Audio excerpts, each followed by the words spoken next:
Jeff Fillion. Avec Jeff et sa gang. Radio X. Bon, ben le soleil est installé sur Québec et on s'en va vers vraiment de la belle température pour les prochaines heures, les prochains jours. Un beau week-end qui s'en vient. Déjà, on est rendu mercredi. Mon nom est Jeff Fillion. Je vous souhaite du bon temps sur notre belle radio, sur Radio X à Québec et partout où on est diffusé. On le fait passer souvent, les gens dans le bas du fleuve qui nous captent. On a les gens un peu partout alentour de Québec, la Rive-Sud, vers la Beauce, etc. Bien sûr, la gang des Bois-Francs et de la Mauricie et tous ceux qui sont branchés via le web dans les différentes régions du Québec. Bienvenue sur cette radio libre qui est Radio X. Jerry, t'es salué, mon ami? Même chose pour JC en studio. Salut. Mr. White est à la prod. Ben, en fait, pas à la prod, mais je vous dirais, il y a la production du show pour nous fournir tout ce qu'on a à entendre aujourd'hui. Et j'en ai du stock. On a Jonathan Hamel qui va être avec nous autres dans les prochaines minutes. On a Bill Sheehan qui va être avec nous pour parler de crabe. De crabe. Homard et crabe, mais surtout le crabe, parce que en ce moment. Oui. En ce moment, les prix sont élevés. On va savoir pourquoi, puis tout ça. Ben Bill est bien connu dans la région de Québec, fournit presque la majorité des restaurants où vous mangez des fruits de mer. Gars de la Gaspésie, mais bien installé à Québec aussi, donc fait un peu les deux. C'est Gaspé-Shore. Gaspé-Shore. Exactement. Donc, puis Bill nous a gâtés en fin de semaine, puis c'est pas pour ça qu'on le prend, parce qu'on l'avait déjà décidé avant, mais il nous a comme gâtés en fin de semaine, donc je veux le saluer. On a mangé, toi et moi, on a mangé du crabe, pas ensemble, mais on a eu des boîtes de crabe, puis un super cadeau. Très, très, très apprécié. Puis on va essayer de comprendre pourquoi le crabe, qui est un classique québécois à ce temps-ci de l'année, pourquoi le crabe est si dispendieux. Et l'indice que je vous donne, ça a un rapport avec le gouvernement. Donc, il nous donne pas grand brigue, jamais. Me semble que c'était un moment peut-être pour nous donner un genre de petit coup un petit coup de bonheur de temps en temps, ça fait du bien. Denis l'infirmier sera avec nous également. Dan Pou, on n'a pas parlé avec Dan encore depuis le début de la semaine parce qu'on est déjà, comme je vous le disais, on déboule, on est déjà dans le milieu de la semaine. Demain, c'est le one-two punch, etc. My God. Et Miguel Ouellette sera avec nous également de l'Institut économique de Montréal pour finir. On aura peut-être un bout de boîte avec Jerry. En fait, regarde, Jerry, pendant que c'est une petite affaire de fun, qu'est-ce que t'as de ton bord? Parce qu'il y en a des petites nouvelles dans la boîte, j'en ai une. C'est niaiseux, je sais que DH en a parlé tout à l'heure avec Camille, mais des petites nouvelles qui traînent dans la boîte. Ça paraît pas, là, mais Michel Louvain, c'est une genre de tragédie, ça. Ouais, ça va pas, hein? Non, puis je vais vous dire pourquoi c'est une tragédie, c'est parce que probablement que JC a rencontré plein de bons mondes dans l'industrie de la musique, mais il y a beaucoup de trous de cul aussi. Oui, c'est assez égal. Oui, c'est ça, hein, c'est quasiment 50-50. Ouais. Vous essayerez de me trouver quelqu'un au Québec qui a eu affaire avec Michel Louvain dans sa vie et qui n'a pas adoré la personne qui est Michel Louvain. Puis, Michel Louvain, là, il est aimé. Tu comprends-tu? Même si le temps fait qu'il joue moins à radio, etc., les gens qui aiment Michel Louvain depuis 30 ans, 40 ans, qui ont eu à le rencontrer à un moment donné dans un spectacle, tellement généreux comme personne, j'ai jamais rencontré quelqu'un qui me dit, tu sais, des fois, ça pourrait arriver là, que le gars, il file pas, puis ça il tente pas, puis il est tanné ou il est fatigué, puis il voit quelqu'un, puis il est bête, puis là, la personne lui a dit à 50 personnes, puis finalement, ça arrive à nos oreilles. Jamais vous avez entendu un mot plus haut que l'autre sur... Ce que je veux dire, c'est le genre de nouvelles, probablement qu'on veut même pas de ce temps-là. On veut... on lui souhaite que du bien. Je sais que son cancer est probablement assez avancé, mais... On est tellement à la recherche de bonnes nouvelles que chaque fois qu'il y en a une de plus, on dirait que ça nous brise un peu. C'est une méga star, Michel Louvain. Ben oui, c'est une méga star. Puis je veux pas comparer. J'en ai parlé ce matin à Radio Pirate.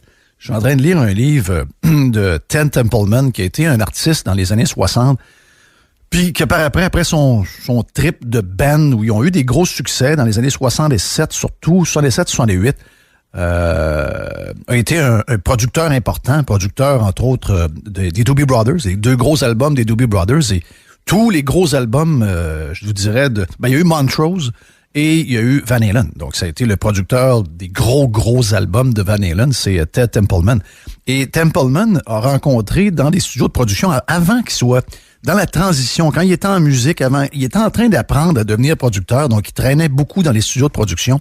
Et ça m'a fait tellement de bien de lire ce qu'il avait à dire sur Elvis Presley et Frank Sinatra. Des grands, là, 2 grands. Ouais. Et ce Des que légendes. Hein? Des légendes. Oui, des légendes. Ça nous ferait tellement de la peine de savoir que c'était des humains exécrables. Tout le contraire. Semblerait que fin. Elvis, fin. Et pourtant, là, on parle des des grosses années, là, il était déjà un peu plus gras, mais généreux de son temps, toujours Les années de Vegas, respectueux. là. La rencontre des Beatles avec Elvis, racontée par les Beatles, ça n'a pas l'air de ça. Là. Non. Ça a l'air qu'il a joué de la guitare dans le salon sans lui adresser la parole. Mais en même temps, je pense que c'est peut-être différent, sa rencontre avec des fans qu'avec des Oui, mais semblables. là, c'était plus avec du monde de studio parce qu'il allait enregistrer Ouais, des c'est ça, tunes. Et il était avec plein de monde. Il était très, très, très... Écoute, ça se peut qu'à un moment donné, il a eu ses c'est passes ça, aussi. ça là. arrive, ça arrive. Puis même chose pour Frank Sinatra, qui à ce moment-là était avec Mia Farrow. Dans les fin des années 60, avec Mia Farrow, généreux, était en studio, disait au band, hey, on se calme un peu, il me semble qu'on est excité à une petite affaire, on peut être plus tête. Tu sais, gentil. Donc, ça existe. C'est ça que je veux vous dire. Ouais. On rencontre souvent dans toutes sortes de milieux des gens un peu bêtes, un peu froids, qui laissent un peu tout le monde indifférent ou qui mettent, qu'on trouve un peu de trou de cul, on va se le dire. Ouais. Mais l'inverse arrive plus souvent. Puis Michel Louvain, le point, c'est que ça fait partie de ça. Moi, je suis en radio depuis 84, OK? J'en ai rencontré une barge. J'ai eu à rencontrer Michel Louvain dans les années 80 2 fois. Puis, en tout cas, je suis peut-être tombé dans ses meilleures journées, mais Non, je pense pas. t'as le goût qu'il soit ton père ou c'était vraiment quelqu'un d'hyper gentil. Il est parti, là. Mais il faisait partie j'allais dire une race. C'est un peu ça, une genre de race d'artistes de cette époque-là qui appartenait à leur public. Oui. Ah, il y avait des mini-émeutes, là. Ah oui, Qu'est-ce non, que- mais il qu'est-ce donnait que- tout, là, tu sais. Oui. Il va signer les autographes jusqu'au dernier, donner les becs à toutes les madames en ligne. J'ai un autre nom en tête, Patrick Normand, de même. Oui. Ton entrevue avec Patrick Normand, c'est extraordinaire. Il a tellement l'air de bon yard. Il donne tout, là, tu sais. Il devient Patrick, c'est quasiment un dédoublement de personnalité. là. Oui. Patrick Ouais. Normand rencontre ses fans, il va jaser avec eux autres. Toute la C'est ça. journée. Michel Louvain, dans les dernières années, demeurait en Floride l'hiver. Puis, ces gars-là sont pas capables de prendre de retraite vraiment. Donc, Michel Louvain, il faisait des spectacles dans les parcs où il y avait des Québécois, dans leur genre de clubhouse. Puis, lui, il arrivait là, il n'y avait pas un band, là. Il arrivait là avec une cassette, avec son système de son, un CD, puis la toune jouait, puis il chantait par-dessus. Donc, c'était un peu cheap, mais les gens de 75, 80 ans tripaient bien raide, là. Mais ce qui tripait encore plus, c'était pas de le voir chanter, puis oui, il tripait là-dessus. Mais c'est qu'après, il reste avec eux autres 1 heure et demie à jaser. Le gars part plus. Excuse-moi, ça n'existe pas bien, cette affaire-là. Là. Non. Tu sais, t'as du monde qui se sauve, t'as du monde qui... en tout cas, c'est ça que je retiens de ce bonhomme-là. Tu sais, souvent, on parle de Guy Lafleur. Tu sais, il y a des gens qui ont été plus gros que leur sport, plus gros que leur musique. Et souvent, c'est relié à leur générosité et à leur bonté. Et dans ce monde un peu fou, c'est des affaires qu'on marquait pas bien. J'ai comme l'impression que c'est tellement devenu difficile de trouver du monde vrai, des gens gentils, généreux, que maintenant, c'est quasiment... ça vaut à peine qu'on en parle 10 minutes à la radio. C'est quand même spécial. Mais toi, tu vas avoir un bout de boîte, quelque chose, tu vas avoir quelque chose de sympathique aussi de ton bord. Là. Sympathique. Quelque chose de peu spécial quand même. Parce on sait qu'à chaque année, Forbes sort son fameux listing des gens les plus riches sur Terre. Puis, on veut les plumer, eux autres, c'est ce que je comprends. Oui, non, c'est ça. Mais on sait que... Mais ris pas, c'est... Ouais. Beaucoup de gens veulent les plumer. Oui, c'est ça. La face, c'est qu'ils font travailler beaucoup de monde aussi. Là. Si on regarde... Oh, mais il y en a trop. Je comprends. C'est astronomique. Bezos, 177 milliards de dollars. Donc, le gars d'Amazon. En passant, Amazon regarde tranquillement pour faire des... Parce que, tu sais, dans les entrepôts d'Amazon, présentement, il reste du stock. À un moment donné, il reste du stock. Puis, ils vont faire des magasins temporaires. Ils veulent tester des magasins temporaires. Du stock qui se vend pas. Oui, des restants de ligne, des affaires, un peu d'électronique, un peu des choses pour la maison. Tu sais, des fois, c'est des quantités que d'autres, c'est du stock. Parce qu'Amazon, quand on l'achète sur Amazon, souvent, on fait affaire directement avec le fabricant, mais Amazon ont quand même du stock. Puis à un moment donné, ils sont pognés avec des affaires. Ouais. Puis ils voudraient liquider ça, se débarrasser, faire de la place. Et là, ils veulent commencer à le faire aux États-Unis. Donc, ils vont faire des tests. Ils vont s'installer dans des sur des stationnements de centres d'achat. Centres d'achat qui, tu sais, les centres d'achat qui... 1970, on n'est plus en 2020, on n'est plus très web, on n'est plus...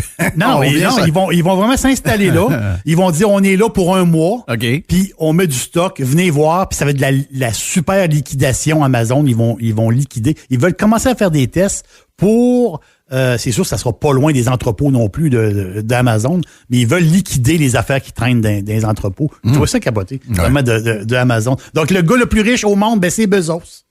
Jeff Bezos. Jeff Bezos. Mais, juste dire, pour les femmes, la plus riche, c'est Mme Bettencourt de L'Oréal. L'Oréal, là, les produits de beauté. La Mme Walton, qui est de Walmart. Sauf que la 3e femme la plus riche, ben, c'est l'ex à Bezos. Mackenzie Scott. Ouais.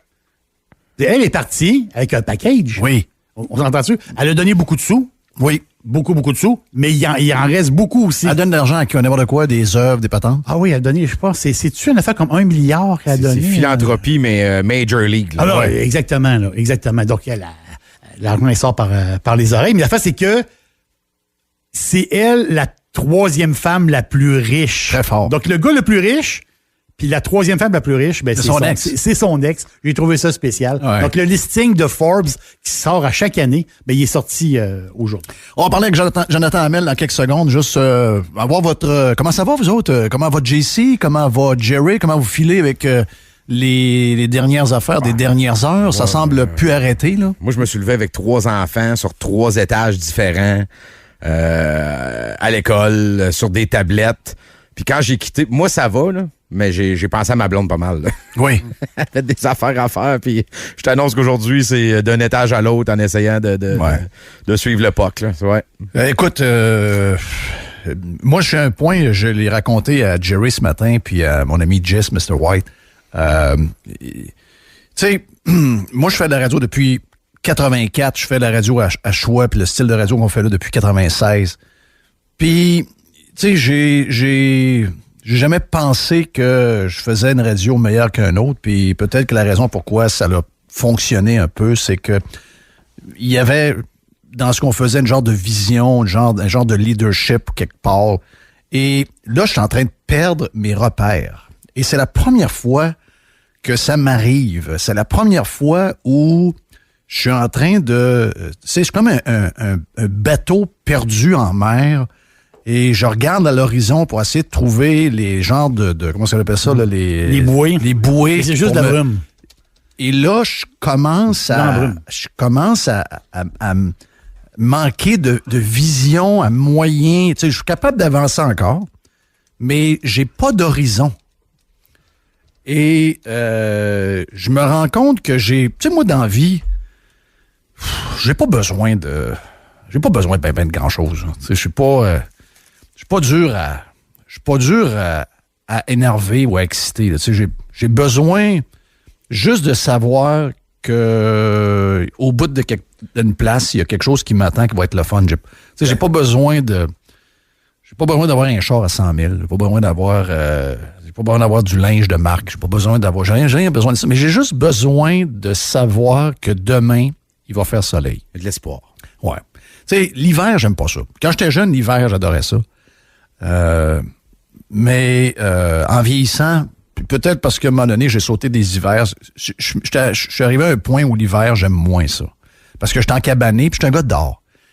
Puis, je sais pas, avant, j'étais dehors tout le temps l'hiver. Là, en vieillissant, tu veux, ça a changé. Mais je vis toujours d'espoir.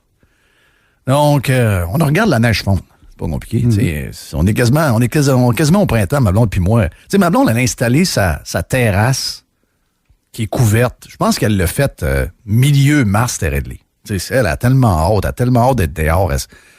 Donc, à un moment donné, ça nous prend de l'espoir. L'hiver est long. Je parle de temps normal. J'exclus COVID là-dedans. Mais on sait que les beaux jours vont arriver. Ou encore, si, mettons, on a des vacances de planifier dans le sud, on sait que on aura une petite semaine ou un petit 10 jours qui va nous permettre de couper l'hiver en deux. On va avoir un peu plus de lumière, on va voir des couleurs, ça va être un peu moins noir et blanc. Mais on sait qu'on s'en va vers le meilleur. Et cette semaine, moi, c'est ma semaine. Là. C'est ma semaine où je sais que c'est parti. Là. Je sais que je vais jouer probablement au golf. Je vais jouer au golf en fin de semaine avec mon chum Les. Puis, donc, il y a quelque chose qui s'en vient. Là. Puis, surtout la semaine du Masters. Là. Mais là, je sens rien. Je sens qu'on envoie des gens à la télévision pour nous éteindre. Je ne sais pas quelle est cette stratégie-là. J'essaie de comprendre quelle est la stratégie derrière tout ça. Je la comprends pas. Au niveau communication, moi, je suis capable de dealer avec l'échec. Dans le sens que depuis qu'on est au monde, peu importe ce qu'on touche, on est toujours un peu gêné de ce qu'on a à offrir, que ce soit n'importe quoi, là, que ce soit nos routes, nos hôpitaux, nos ci, nos ça, nos écoles, maison. Je suis capable de dealer avec ça. Puis je suis capable même de dealer avec l'échec qu'on vit depuis le début de cette crise-là. Il n'y a rien qui me surprend de l'échec. Puis, est-ce que je tiens responsable le gouvernement actuel de 100% de ce qui arrive? En tout cas, il y a une bonne... C'est sûr qu'il y a des stratégies qu'eux autres ont décidé qu'ils doivent vivre avec. Mais on s'entend que le système de santé, c'est une patente qu'ils ont héritée. Puis on n'a jamais eu l'occasion de le changer non plus. Là. C'est un bazou. Mais c'est un bazou, c'est ça. C'est un char qui était fini. Puis eux autres, ils ont voulu mettre des stripes dessus. Ils ont voulu... ils l'ont arrangé. Ils ont été chez Pièces Auto-Économiques. Ils ont acheté quelques affaires, là, puis ils l'ont arrangé. Puis ils ont pensé que ce char-là pouvait rouler encore pendant un bout. Je pense en plus aller acheter des tailles rap que du... Ouais, c'est plus des tailles rap. C'est ça. Donc, tu sais, là-dessus, on peut leur en vouloir. Parce que là, c'est ce qu'on vit. Là. On vit... ce que nous vivons en ce moment, c'est encore relié au système de santé. Il n'y a plus d'employés dans le système de santé. C'est l'échec des 40 dernières années. C'est ça. C'est l'échec. Puis ça, c'est le constat. C'est le constat, c'est lui. On est les plus lents pour vacciner. Est-ce que vous pensez sérieusement que ça me surprend? Ça me surprend zéro. Qu'il y ait des affaires qui tournent pas rond, puis que là, on essaye de vous passer des vaccins que les gens veulent pas, puis qu'on fait semblant que c'est une bonne nouvelle. Est-ce que vous pensez sérieux que ça, c'est quelque chose qui me surprend aussi? Pas tout. Mais j'ai juste besoin de plans pour me montrer que ça s'en vient.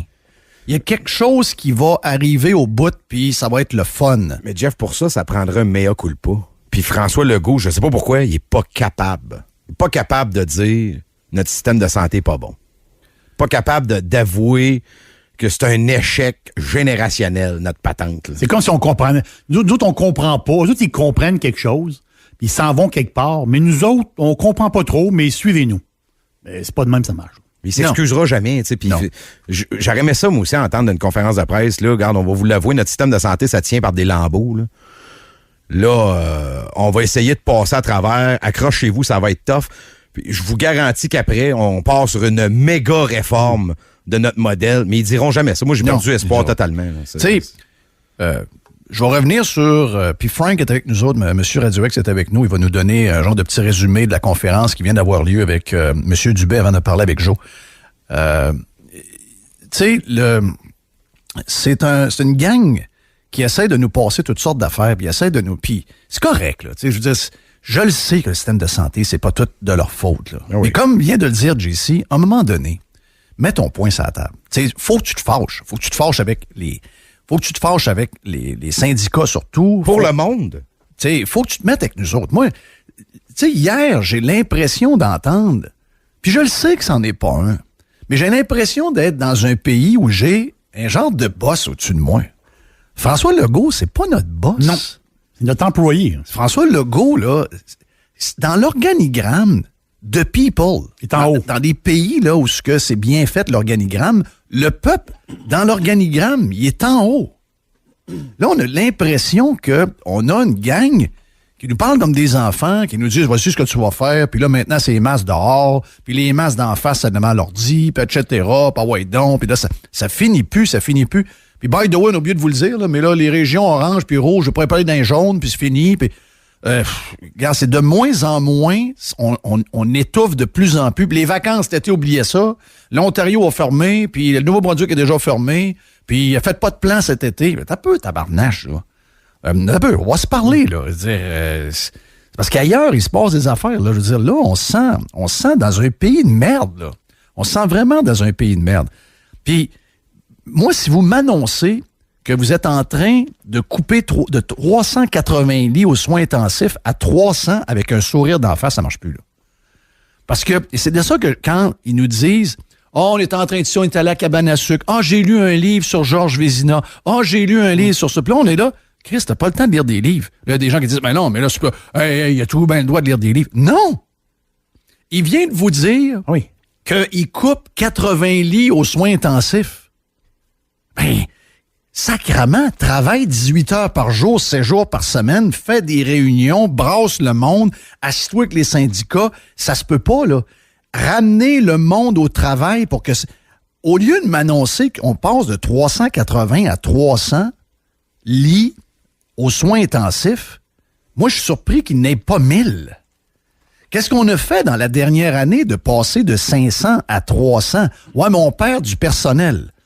Ben, sacrement, lâche les livres, puis commence à diriger, puis arrête de me frapper dessus, puis occupe-toi que ton personnel rentre, puis occupe-toi de mettre du personnel qui est peut-être à la retraite, qui veut revenir. Il y a des gens qui sont à la retraite qui veulent revenir, ils leur donnent des formations par Internet de quasiment 1 semaine à 10 jours. Alors que c'est des gens qui ont toute la compétence qu'il faut pour au moins donner de la vaccination. Je vois le vert, mettre Ils ont travaillé toute leur vie. Ils ont travaillé toute leur vie là-dedans. Là. S'ils sont partis, il y a des raisons, là. Ben oui. Donc, il doit y avoir des façons de les ramener. Ben, c'est facile à dire, là. Si tu travailles pas, t'as pas de paye. Ils vont tous arriver dans le cadre de porte. Ben, c'est pas cool. Mais là, tu vas avoir le syndicat d'impact. Ben, syndicat, tu dis à partir d'aujourd'hui, il n'y a plus de syndicat. On s'est fait un modèle où on est pris d'une toile d'araignée. Hey, t'as peu, on a les polices qui viennent nous arrêter. Les polices se vantent sur Twitter de nous donner des tonnes d'étiquettes. C'est pas drôle, là, pas fort, là, en passant, là. T'sais, on est les polices. On est supposé d'être des alliés des policiers. Les policiers sont maintenant contre nous pour des affaires, des bébelles. Hey, il y avait avec quelqu'un dans la maison. OK. Que le gouvernement ne veuille pas, puis que la santé publique ne veuille pas, puis avoir envoyé des fonctionnaires checker ça, que ce soit CNSST ou un autre. Ça, c'est une autre histoire. Mais que la police vienne pour faire ce genre de patente-là, moi, j'ai plein de policiers qui m'écrivent. Ils sont plus capables. Ils ont le goût de lâcher. Ils sont plus capables. Puis la Sûreté du Québec se tourne de bord, fait un tweet. Hey, on est heureux de vous annoncer qu'en fin de semaine, on a donné plus de contraventions que jamais. Il y a un lien entre la population. Vous savez que la COVID, ça va finir, là. Mais la société, elle va poursuivre après, là. Et ça, là, c'est des cicatrices qui vont faire très, très, très mal. La confiance entre les citoyens, les citoyens qui sont du monde ordinaire, qui sont pas des criminels, mais qui, là, à un moment donné, non, des fois, ils font des affaires parce qu'ils sont à bout, puis que pour leur équilibre mental, ils ont peut-être besoin pendant 1 heure de voir quelqu'un pour prendre une bière sur une terrasse dehors, peut-être, rien de mal, là, à 8 pieds, 12 pieds. Ah non, t'as pas le droit à 1500 piastres. Tu sais, à un moment donné, il va falloir qu'on retombe sur nos pattes tout le monde, puis que ça inclut les policiers en passant. Mais au moins, faites pas de tweet. Donc, tu sais, tu vois ça, tu te dis, qu'est-ce qui se passe? Mais qu'est-ce qui arrive? On dirait qu'on n'a pas de plan, on n'a rien. On est comme fait, on est comme foutu. C'est de même. Notre système tient pas. Il y a rien qui tient. My God! T'sais, donc, trouvons des échappatoires pour essayer d'enlever le spotlight sur nous-mêmes. Frappons sur un gym pendant 1 semaine de temps pour être certain qu'on n'a pas le spotlight sur nous, etc. Moi, j'ai hâte qu'on se comporte comme... Parce qu'on se comporte comme des adultes, qu'on se comporte comme des professionnels, puis que, Joël Vert, on nous dise la vérité. Comment ça se fait que... Pourquoi vous passez de 380 à 300? Pourquoi vous n'êtes pas à 500? Je sais que ça prend plus que 3h30 former des gens pour travailler aux soins intensifs. On n'est pas des imbéciles. Mais prenez, au lieu de répondre aux maudites questions connes posées par les journalistes pendant ces conférences-là, prenez du temps pour nous expliquer comment ça se fait que vous avez perdu la gestion de votre système de santé au point où on est obligé encore de s'enfermer, même dans un week-end à 18 degrés chez nous. Expliquez-nous ça calmement. Puis peut-être qu'on va comprendre, ou encore on va comprendre que votre modèle, il est plus défendable. C'est pas normal. qu'on n'est pas capable de ramener les employés. C'est pas normal. Là, il y a 1 an, c'était les CHSLD. Là, maintenant, c'est les hôpitaux. Vous êtes abandonnés par votre personnel. Pendant ce temps-là, vous acceptez encore des gens qui s'en vont à la retraite à 56 ans. Il y en a qui ont encore des grosses pensions. Il y a des gens qui perdent le job au même moment parce que leur business est arrêté.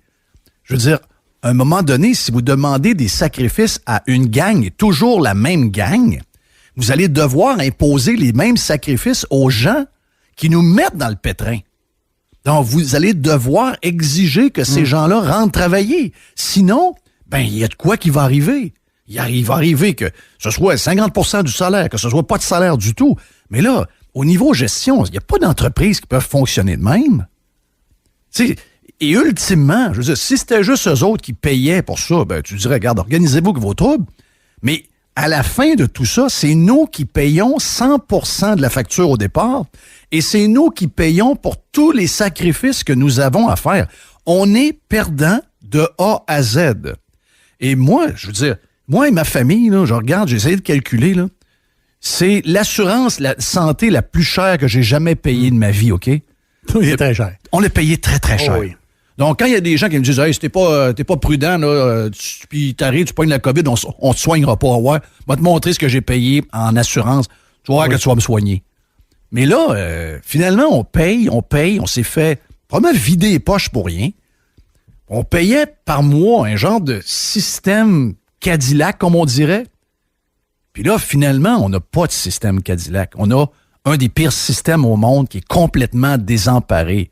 C'est boire. Vous êtes combien de personnes? Ils sont 340 000 employés. Non, mais ici, je suis toi, tu payes de l'assurance. En fin de compte, là, tu payes des impôts là-dedans. Vous payez pour 4 personnes. Oui. Mais enlevez le mot personne. Le mot, on n'est plus des personnes. On est des numéros. Oui. Ce qui se passe, la base présentement, c'est ça.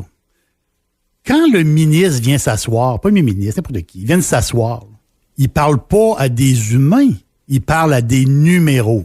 On est rendu des numéros. Des numéros de l'assurance sociale, c'est ça qu'on est. On vaut pas plus que ça présentement pour eux autres. Ils se foutent totalement de l'humain derrière ça. Puis on en voit des drames, là. Des enfants qui pleurent, des enfants bourrés de problèmes. Qui là-dessus, là. Regarde, Jeff, des fois, tu me racontes des affaires, puis des fois, je te dis, c'est plate, là, mais raconte-moi-le pas, parce que moi, je viens chamboulé de ça. Moi, qu'est-ce que tu veux faire? On est à la radio, on est connu, ils nous trouvent sur les réseaux sociaux, puis ils nous écrivent. Tu veux que je te dise? Puis ceux qui quittent, j'ai des témoignages là, de gens qui disent, moi, mon épouse est infirmière, même une infirmière qui dit, moi, j'ai quitté. Moi, je les comprends aussi. Là. C'est infernal. Là. Parce que le moyen de monde, plus c'est tough, plus il en demande. Des chiffres doubles obligatoires. Si tu quittes, puis tu n'as plus de salaire, puis tout, regarde ça. Non, ils font autre chose. Là. Ils sont devenus caissières. Plus capables. Ils ont dit, nous autres, là, regarde, on aimait ça, ce job-là, mais là, c'est plus... Non, mais moi, c'est plus... On a plein de gens du système de santé payés à maison en ce moment. Oui, en maladie. Moi, j'ai un problème avec ça, là. Moi, j'ai un gros problème avec ça, là. Parce que là, y a-tu quelqu'un qui pense vraiment que le dos, on part, là? J'ai pas aimé ton rire, ben. Mais ça, c'est des histoires encore de date. Puis, tu sais, on fait quelques blagues. Tu l'as dit, c'est la fête de la reine. Non, mais... Tu peux dire n'importe quoi, un numéro d'assurance sociale. C'est pas grave, là. Tu droppes des noms de fêtes. Regarde. Il prend le calendrier, là, puis il drop des noms, là. Frank est là. OK, Salut. Frank, t'es salué. J'ai aimé ton rire, mais... Ben, excuse-moi. Là. Non, mais t'as pas d'excuser. Hier, il y J'ai a eu un adoré point de ton rire. presse à 17h, puis il n'y a eu aucune question sur le 12 avril. Tu sais, je sais pas, là, mais moi, je les questions sont à chier. J'aurais aimé ça lever ma main. Est-ce que vous avez des précisions? Des précisions, là, c'est très vague. Si on ouvre là, ça touche le monde. sur les le 12 entrepreneurs. avril, on parle des écoles et tout. Non, les journalistes hier au point de presse, la seule affaire qu'ils voulaient savoir, peux-tu être plus sévère, puis pourquoi tu l'as pas été plus avant? By the way, il faudrait peut-être le dire, là, les masques vont être obligatoires à partir de demain. Les masques médicaux bleus, là, partout, dans tous les milieux de travail. Que tu sois tout seul dans un cubicule en arrière d'un ordinateur à 8 mètres d'un autre, tu mets un masque demain. C'est la CNESST, les nouvelles normes. Là. En zone rouge. Non, c'est plus, ça finit plus. En zone rouge, Rouge foncé. dès jeudi, partout dans la province. Oui. Moi, c'est ça que j'ai ici, Radio-Canada. Laissez-moi tranquille avec les couleurs. Là. On a des bonnes nouvelles quand même aujourd'hui. Vas-y donc. Il y avait un point de presse avec Christian Dubé aujourd'hui, Dr Arruda qui était un peu absent, là, je pense fessé de son point de presse d'hier, et Daniel Paré. Le message du jour là aujourd'hui, parce que c'est toujours, il y a un message qu'on doit retenir, c'est que la priorité maintenant, là, c'est 300 000 travailleurs essentiels et aussi ceux qui ont des maladies chroniques. Eux, il faut les vacciner le plus tôt possible. Donc, c'est la nouvelle obsession, la nouvelle destination, la nouvelle target. Après 4 mois, c'est Et bon. puis, coup de chapeau, tu sais, dans le sens que ça prend toujours quelque chose de spectaculaire. On apprend aujourd'hui de la bouche même de Christian Dubé que tous les gens de plus de 55 ans, je sais qu'on est sur le bord de l'avoir, Jeff, là, mais tous ceux qui ont plus de 55 ans, qui veulent se faire vacciner du AstraZeneca, à partir de demain, c'est quasiment bar ouvert. OK, ça, c'est le vaccin que quand tu le prends, il n'y a plus de Wi-Fi, de ce que j'ai compris. C'est celui qui n'est pas recommandé pour les 55 ans et moins parce qu'il y a eu des cas anecdotiques de thrombose. Oui, c'est celui qui coûte le moins cher aussi. Joe Hamel est avec nous autres en passant. Joe, t'es salué. Yo! Je veux juste te répondre là-dessus, Frank. Oui. Je suis désolé pour eux. Là. Je sais qu'ils ont des quantités énormes qui se sont fait donner de la part des Américains qui peut-être le veulent pas, l'AstraZeneca. C'est les vaccins COVAX, hein, ça. C'est les Ouais. vaccins qui étaient destinés aux pays du tiers-monde. Ouais, c'est-tu des vaccins indiens, ça? Je pense que oui, hein, ils ont été produits en Inde. Ça peut être aussi le clone indien qui s'appelait Covishield. Covishield, Ouais. exact. Ils ont bien beau nous vendre ça comme une grande nouvelle. Là. J'ai l'impression qu'il n'y aura pas grand monde. Moi. Ben, je Parce pense que moi, c'est ça, dans Les 3 gens, jours, ils hein. lisent ailleurs. Jerry, qu'est-ce qui est arrivé aujourd'hui en Europe? On attendait cette étude-là sur le AstraZeneca et ça vient de sortir il y a 1 heure. C'est comment dire, les régulateurs, je cherche le mot en français, donc ils disent que oui, il y a un lien entre les caillots et le vaccin. C'est sûr que ça dépend des pays. Si on parle de l'Angleterre, il y a eu plusieurs. Là, l'Angleterre, je pense, en bas de 30 ans, c'est fini, là. Ça vient de sortir là. Mais il y a tellement de nouvelles, là, c'est une en arrière de l'autre présentement. Donc. Mais lui, il fait comme s'il n'avait pas. Ben, en ce moment, là, d'après moi, il y a au moins 6 ou 7 nouvelles sur le vaccin AstraZeneca depuis 1h30 à peu près. En Europe, en Angleterre, Jerry, on dit que si tu avais moins de 30 ans, Voilà. tu devrais avoir le choix de ne pas prendre le AstraZeneca. Là. Ça vient de sortir, cette nouvelle-là. Donc, la game, tu sais, ils ont perdu la game au début de tout l'aspect public, relations publiques, ça a été perdu. Et là, ils sont en train de perdre l'aspect scientifique aussi. Excusez-moi, la confiance envers les vaccins, elle peut être très, très fragile. C'est clair. Et moi, je pense que faire semblant que c'est une bonne nouvelle que de donner le stock de vaccins qu'ils ont en entrepôt, qu'ils ne savent pas quoi faire avec, puis de y aller sans se tenir compte de ce qui se passe avec ce vaccin-là, ça nous montre qu'on est... coudonc, si on a le Sputnik qui arrive puis le Chinois qui n'a pas l'air à marcher en Chine, d'après moi, on les prend. Ouais. T'sais, on a l'air désespéré. Je me trompe-tu, Joe? Il n'est pas encore approuvé aux États-Unis, je pense encore, là, Non, AstraZeneca, il n'est pas encore approuvé, non. Non, puis aussi, c'est pas juste la confiance aussi, je pense que ce qui est dommageable, c'est le fait qu'on est en train de réaliser que malgré le vaccin, puis tu en as parlé souvent, malgré le vaccin, les mesures demeurent, et même pire que ça a l'air de s'empirer.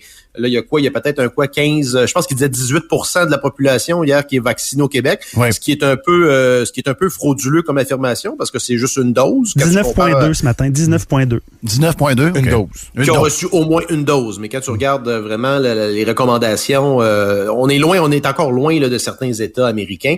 Mais là, depuis ce temps-là, les mesures n'ont fait qu'augmenter dans certains coins du Québec, là, du moins. Là. Oui, il est là le bug. Il y a une nouvelle, il y a encore une nouvelle là, qui est sortie. Là, ça vient d'Amsterdam. Là, on parle de, justement, il parle de l'espace économique européen puis de tout le monde qui ont été vaccinés là-bas en Europe. Il parle de 169 cas de caillots sanguins cérébrales. OK.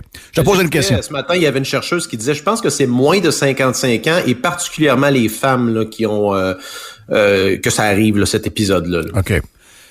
Il y a personne ici qui a 55 ans et plus, sauf Jerry. OK? Jerry, Je viens d'avoir 56. tu viens d'avoir 56. Yes. T'es prêt à te faire vacciner? Oui. Je te pose la question, je sais que c'est personnel. Il est où le vaccin? J'y vais là. OK. Mais tu peux être dans le fil pour avoir l'AstraZeneca là. Tu y vas-tu? Non, j'y vais pas. Demain matin, centre de foire. Moi, je suis pas là. Mais tu veux le vaccin? Ben oui, je veux le vaccin, mais je veux pas l'AstraZeneca. OK, donc tu n'as pas confiance en AstraZeneca? Non, j'ai pas confiance. J'ai pas confiance. Est-ce que je peux décider pour moi? Oui.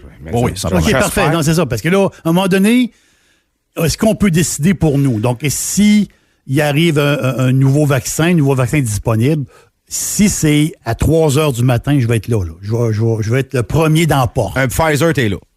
J'ai le pied dans la porte là. Je vous dis bonjour à tout le monde, puis je suis parti. Je suis parti me faire vacciner, mais pas l'AstraZeneca. Regarde, puis je suis pas du tout un anti-vax, du tout. Puis t'es pas dans la tranche d'âge non plus dont on parle. Exactement. Mais je le trosse pas. Pas ce qu'on comprend. En fait, t'as le droit. J'aime pas ça, ce que je lis. J'aime pas ça, ce que je lis aujourd'hui. Les autres, ils font semblant que ça n'existe pas, là. Les autres, ils font des conférences en nous. Ben là, il y a des reportages à TV qui viennent d'apparaître là. Mais si je me fie aux politiques de ce qui a été dit hier, puis à 11h ce matin, ce que Gary, M. Radio-X vient de nous dire, ils n'ont jamais parlé de ça, là. Ils veulent passer le fiole, là. Ben oui. C'est ça qu'on comprend, là. C'est sûr que si tu prends comme... Ça, c'est des statistiques. C'est bourré de statistiques. On fait une indigestion de statistiques. Mais tu sais, l'Angleterre, c'est quoi? C'est un autre texte que j'ai lu, là. C'est quoi? 18 millions de doses qui ont été données. Il y a eu 30 cas de thrombose. Il y a eu 7 décès. Ça, c'est l'Angleterre. Après ça, t'as l'autre gars qui parle avec un journal italien. C'est un des gars un top, chez les régulateurs européens. Lui, il dit qu'il y a un lien direct entre le vaccin et la thrombose. Je sais que les statistiques, Jeff, c'est des virgules, puis des zéros, puis des zéros. Je comprends ça. Mais ça veut dire, à un moment donné, moi, comme citoyen, je suis un citoyen canadien, je suis un Québécois ici, et là, c'est le temps de me faire vacciner, parce que moi, j'ai 56 ans. Ben là, si tu me dis, tu peux attendre 2 mois, puis tu vas avoir le Pfizer, je vais attendre 2 mois, là. Mais si tu me dis... Non, tu joues avec... T'es prêt à risquer, là. Tu vas partie du 50% de Québécois qui ont perdu toute notion de vivre dans le risque. Oui, mais tu sais, on parle de risque, on s'entend-tu? Je suis au travail, au supermarché et chez moi. Je me promène pas beaucoup. La discussion, il va falloir qu'elle évolue sur... Il y a une différence entre, par exemple, recevoir un vaccin obligatoire pour aller en Afrique de l'Ouest. Tu sais, moi, je suis loin d'être anti-vaccin. Je n'ai reçu des vaccins. J'avais oublié de l'avoir avant de partir. Je suis arrivé, je pense que c'était au Sénégal à l'époque. Ça prenait le vaccin de la fièvre jaune. Tu sais, je l'ai reçu à l'aéroport, là, comme une petite unité médicale. Puis si tu l'as pas, ben ils te le donnent. Il y a une différence entre ça, puis... laisser sous-entendre que la population entière va devoir recevoir un vaccin pour avoir un retour à la normale, alors qu'une bonne partie de cette population-là, le risque non seulement d'être infecté, mais d'avoir des complications de la COVID est statistiquement marginal, là. Donc, techniquement, moi, je veux dire, dans ma situation, prendre le vaccin, que ce soit AstraZeneca ou un autre, demain matin, j'ai aucun upside de prendre le vaccin, autre que si on me l'oublie. Non, en ce moment... C'était ma question. Je sais que tu as tes points, là. Puis, regarde, Joe, puis ceux qui sont là, si vous avez quelque chose à rajouter. Parce que moi, là, si je suis du Texas, si je suis floridien, je sais que si je vais me faire vacciner, j'ai pas un passeport. Il n'y aura pas de passeport dans ces États. Mais je sais que je m'en vais vers une vie normale. OK? Oui. On a vu les images de baseball, on a vu tout ça. Sauf que là, ici, je sens pas ça, moi, là, Joe, là. Moi, je sens pas que... Puis je le dis depuis... Ça fait combien de temps que je le dis? Ça fait depuis 2 mois, Jerry, que tu m'entends dire la même affaire. Il y a même des gens qui ont pensé à cause de cette question-là que j'étais anti-vax. Mais moi, je pose la question suivante. Vous allez devoir motiver le monde à se faire vacciner parce que, comme Joe vient de le dire... On n'a pas l'impression qu'on s'en va vers une vie normale parce qu'on a le feeling que plus on donne des vaccins et plus on enlève de la liberté et plus on fait du resserrement au niveau des mesures sanitaires. Excusez-moi, mais en bon québécois, Chris, on fait quoi, là? Ben, mieux que ça, moi, je te dirais, Jeff, au lieu de d'étendre peut-être sur les âges inférieurs, pourquoi tu donnes pas la 2e dose aux personnes de 60 ans et plus Parce que c'est ça, il est là, la plage de risque. Là. Les gens de 60 ans et moins en bonne santé, là, les décès COVID, je pense que je regardais les 50 ans et moins, il y a eu plus de décès de noyade, je pense, que de décès COVID, dans une année. Là. T'as plus de danger de mourir de noyade que de la COVID. Pour les 60 ans et moins, c'est ça. Là, c'est la quand tu dépasses 70 ans, je pense que le risque n'est pas plus élevé que ton risque naturel de mort rendu à cet âge-là. Là. Donc, maintenant, il va falloir commencer à regarder. Et il y en a qui vont en mourir. Il y a des gens de 40 ans qui vont mourir de la COVID. Là. Mais je veux dire, on en parle souvent. C'est le risque qui est là. T'sais, on est dans une guerre contre un virus. Mais enlevez le virus, mettez des Chinois qui viennent nous envahir. Je le sais bien que si je prends un gun pour aller me battre contre les Chinois qui rentrent sur le bord du fleuve, que si je m'en vais avec un gun les battre, j'ai une chance sur 2 de mourir. Là. Mais je vais le prendre pareil parce que je veux garder ma place, puis je veux que ces gars-là partent. Donc, que ce soit un virus ou un envahisseur, je veux dire, à un moment donné, dans une guerre, il y a un risque. Les gens veulent risque zéro. Ben, je vais vous annoncer quelque chose. Il est possible que dans votre vaccin, il y a des risques. Donc, si vous voulez avoir risque zéro, ça n'arrivera pas. Puis si vous voulez risque zéro à tout prix, ben qu'est-ce que on est foutu, Joël Vert. Qu'est-ce qu'on fait? On se cache tout le monde chez nous puis on bouge. Pour le reste de l'éternité, ouais, mais là, c'est parce que tantôt, on va l'argent ne pourra pas arriver comme ça encore pendant une autre année, là. Tant qu'on est dans une dynamique, Jeff, de cas qui sont annoncés à tous les jours et que des chiffres comme ça sont balancés, on n'en sortira jamais, là. Tu sais, il faut vraiment sortir de cette dynamique de statistiques-là, où le politique va toujours pouvoir constamment bouger les objectifs. Et en passant, là, c'est un de mes constats du point de presse d'hier, puis c'est le constat de la dernière année, il n'y a jamais eu un objectif clair pour sortir de la crise. C'est-à-dire, c'est quoi le nombre de cas, c'est quoi le nombre de morts, c'est quoi le nombre d'hospitalisations. Mettons que tu restructures une entreprise ou que tu reprends une organisation qui est en crise, peu importe, tu vas te donner des objectifs clairs. Et là, enlevez-vous de la tête, j'écoutais tantôt votre discussion en attente. Vous disiez, on comprend pas comment qui agissent. Ces gens-là, il faut réaliser, les gens qui sont au gouvernement actuellement, puis c'est un peu vrai de tous les gouvernements, ils n'agissent pas de manière rationnelle, comme si c'était, par exemple, un conseil d'administration d'une entreprise. Là. Ces gens-là, ils ont un seul échéancier, c'est les élections. Et ils ont quelques variables qui les intéressent, puis c'est pas le PIB du Québec, puis c'est pas s'il y a 500 000 entreprises qui ferment, parce que ça n'aura pas d'impact à moyen terme, du moins à terme pour l'élection. Ce qui mesure, c'est que est-ce qu'il y a encore assez de gens qui supportent ces mesures-là?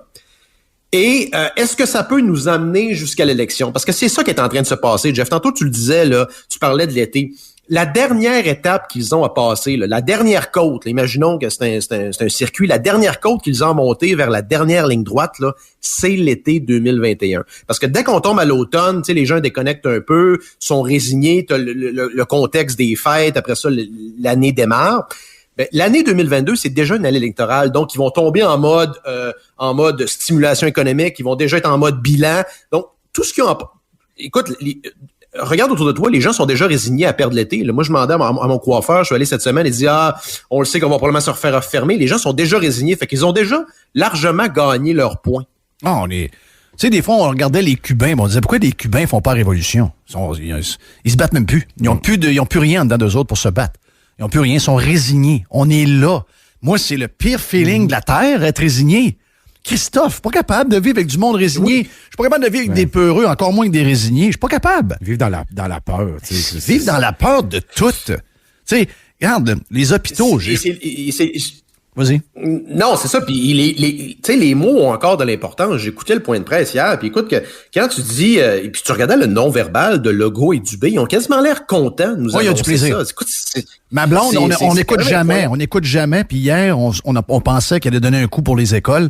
Mais on a écouté. Premièrement, j'ai tombé sur LCN. C'est pas écoutable avant. Tout le monde. Oui, on s'en va, oui. Là, il y a ça. Puis après ça, là, il y a eux autres qui arrivent. Puis moi, je prenais des bouts sur Twitter. Ça fait des mois que j'ai pas regardé ça live. Ma blonde a dit, ils ont du fun, eux autres. Ils ont vraiment du fun. Ils ont le sourire des petits sourires en coin, des petites patentes, des petites jokes, l'autre qui nous parle de son Wi-Fi. Moi, j'ai pas le goût de rire. À moins que tu me donnes des bonnes nouvelles. Là, tu m'annonces que des mauvaises nouvelles. Et il y en avait tellement qu'ils ont oublié d'en donner. Quand ils ont fermé la zone jaune et isolé la zone jaune, ils l'ont fait en peureux à 8 heures hier soir. Mais mieux que ça. Écoute, quand il dit, là, avril, le mois de tous les dangers, Hey, quelqu'un qui écoute ça, là, Jeff, là, qui sait un peu vulnérable, qui mettons, qui ne lit que les médias québécois, c'est lourd de signification. Après ça, je lisais ce matin dans la presse l'espèce de psychotique chroniqueuse dont j'oublie le nom. Le titre de sa chronique, c'est « On s'en va dans le mur ». Mais c'est quoi ce délire-là? On a perdu toute balise, là. Le Québec tel que vous avez connu, là, a cessé d'exister. Il y a des gens qui vont être marqués à jamais par ça, là. Écoute, hier, j'étais avec dans le quartier, dans la petite Italie, puis je prenais un café à l'extérieur avec des gens. On était, tu sais, comme relativement distancés. On n'était pas un sur l'autre. Il y a une dame qui a passé avec une visière et un masque, qui a commencé à nous crier après parce qu'on n'était pas à 2 mètres. Même chose, ça m'est arrivé dans l'ascenseur ici. Vous réalisez qu'il y a des gens qui vont être marqués à jamais là, par ça. Là. Il y a une proportion importante de gens qui sont toute leur existence et leur environnement ont été affectés par ça. Là. C'est des séquelles à jamais, là. Tu sais, pour crier après quelqu'un, moi, je me suis fait crier d'un bout d'allée. Tu sais, je suis rentré dans une allée à sens inverse, là, le scandale. Là. Oui, my God. J'avais une canne de thon à prendre, mais à 2 pas. Là. Donc, on a raison de dire que les gens de choix ne suivent pas les règles sanitaires. T'es allé à l'envers dans une allée d'épicerie, mon salaud. Wow, on l'a trouvé, c'est qui? Bon, on l'a trouvé, c'est JC. La madame était, je te dis, à 3/4 au bout de l'allée. Là. Vous êtes dans le mauvais sens! Moi, je me suis fait crier après une au Walmart. C'est ce que j'ai fait. Capoté. J'ai marché de reculons. Ben, c'est ça que j'ai fait. J'ai viré mon panier de bord. J'ai marché de reculons. J'ai viré mon panier de bord, puis je suis reparti dans le bon sens. De reculons, elle pouvait pas rien dire. Non, j'ai oublié de quoi. Là. T'étais dans le bon sens. J'étais dans le bon sens. Mais c'est malade, là. C'est complètement malade. Et parlant de mesures, Jeff, elle qui m'a marqué hier, puis écoute, j'ai un peu découragé depuis hier, parce que ce qui m'a vraiment marqué, moi, c'est l'obligation de porter le masque à l'extérieur pour les activités sportives d'au moins 8 personnes. Fait que dans le fond, quand tu décodes un peu ce que ça veut dire, c'est que, je l'ai tweeté hier, c'est qu'on vient encore de perdre une saison sportive. Là. Imaginez tout ce qui est baseball, soccer, tout ce qui est hockey encore, il n'y aura pas de saison. Et c'est quand vous y pensez, c'est la 3e saison de fil qui est allumée, là, parce qu'on a eu, l'hiver 2020, l'été 2020, on a eu l'hiver 2021, et là, tu vas avoir l'été 2021. Donc, il n'y a plus de sport organisé. Écoute, moi, je pense les activités parascolaires qui ont été suspendues aussi. Donc, ce qu'on vise encore, c'est les jeunes, indirectement, qui vont souffrir par ça. Nous, on peut se débrouiller. On peut aller jouer au golf. On peut... moi, je fais du vélo ici, puis je veux dire, je m'en sors, mais ça n'a rien à voir avec ce qu'on vit normalement. Là, tout l'univers, c'est une communauté, les sports. Là, moi, je me rappelle, quand j'avais cet âge-là, tu m'enlevais les sports. Regarde, le nombre de parents, Joe, là, qui m'écrivent que c'est les enfants en ce moment qui sont dans mon univers, là, les sports organisés. Là, hockey, écoute... Moi, ça me manque énormément là, de jouer au hockey. Puis je veux dire, c'est des gens que tu rencontres pas autrement. C'est un tissu social au Québec. Tu sais, je pense pas loin d'1 million de joueurs de hockey au Québec, au Canada. Là, c'est pas rien là comme organisation. Et ce qui m'a marqué aussi, Jeff, la comparaison encore une fois à la France, qui a absolument aucun rapport. Il y a deux endroits dans le monde qui demeurent. Il nous parle que de l'Ontario et de la France. Donc, c'est pour ça mon tweet d'hier. C'est le monde, ça. J'ai dit, votre tour du monde vient de coûter moins cher puis va être moins long. Le tour du monde pour François Legault, c'est aller visiter la France et l'Ontario après, c'est fini. Il n'y a plus rien qui existe. Et ben avec l'Ontario là, puis hier on a vu aussi Jason Kenney qui a flippé, une autre déception conservatrice là énorme, là, Jason Kenney qui a foldé devant la pression publique. Il semble avoir une dynamique, Jeff là, puis c'est pas un complot ça là, c'est de la politique. Il semble y avoir une dynamique fédérale provinciale. Les provinces ont l'air soit de se parler ou soit de se relancer l'une l'autre. Tu sais qu'il y a un dossier important là, actuellement de négociation avec le fédéral pour augmenter les transferts en santé là, pour les provinces, parce que les provinces payent plus que le fédéral donne dans une certaine manière. Et tout ça est amplifié par la dynamique électorale. Le fédéral s'en va en élection, donc Trudeau est prêt à donner sa chemise pour plaire aux provinces dans le but d'être élu probablement majoritaire au sondage. Et t'as Legault qui s'en va en élection en octobre 2022 et Ford en juin 2022. Donc, c'est la seule chose qu'ils regardent. Ils regardent le fil d'arrivée pour eux, c'est ça, c'est le seul échéancier qu'ils regardent. Et s'ils peuvent passer à travers l'été 2021 en maintenant la crise, parce que quand la crise est maintenue, là, regardez l'opposition. Premièrement, l'opposition est muselée. Les journalistes mangent tout dans leurs mains.